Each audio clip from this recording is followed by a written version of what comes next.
Une semaine après son passage à l'Assemblée nationale, le vice-premier ministre en charge de l'Intérieur, VPM, était jeudi devant les sénateurs pour défendre la loi sur la répartition de sièges.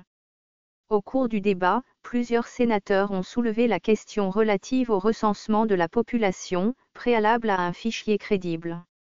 Et à ce sujet, Henri Mauve-Sakani a rappelé aux sénateurs qu'il y a 3 ans, c'est eux qui s'étaient prononcés contre le recensement pour, avait-on dit, sauver la nation.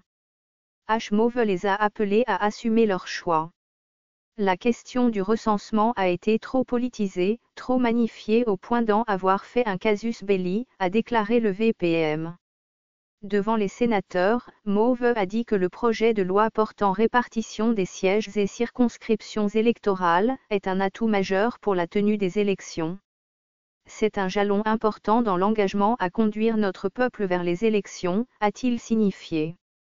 Outre la question liée au recensement, les sénateurs ont également soulevé plusieurs interrogations, notamment les irrégularités, les données erronées, le sort des agents qui ont enrôlé les mineurs, la machine à voter, les conditions pour des élections à bonne date, la carte de citoyen au lieu de la carte d'électeur comme pièce d'identité, les déplacés de l'Iturie, la fiabilité et la crédibilité du fichier.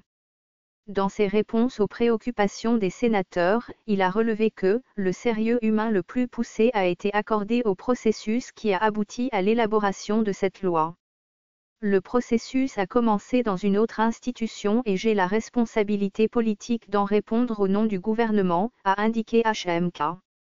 Évoquant la fiabilité et de la crédibilité de la CENI, mise en cause par le sénateur Modeste Mutinga, le VPM a rappelé que c'est par le truchement de la même CENI que les institutions ont leur légitimité et nier la fiabilité et la crédibilité de la CENI alimente la cause de ceux qui jettent l'anathème sur la nation.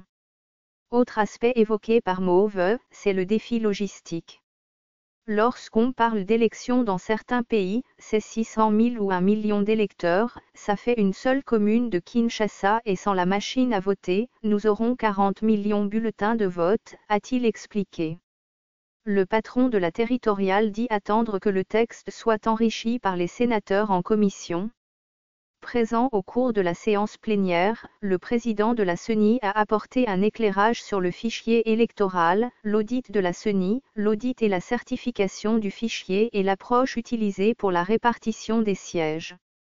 Corneille Nangaa a aussi dénoncé ce qu'il qualifie d'hypocrisie nationale. Pour ces Nangaa, on résout les symptômes et pas les problèmes. Quoique le dialogue de Sun City avait prévu un recensement avant les élections, chose qui n'a jamais été faite, pour des raisons politiques, cette option politique nous poursuivra, même après 70 ans. On sera en glissement, il faut un recensement administratif pour constituer un registre d'état civil, a-t-il recommandé. Ce fichier audio a été créé par Panopre-T Basic, vous pouvez le télécharger sur www.panopre-t.com.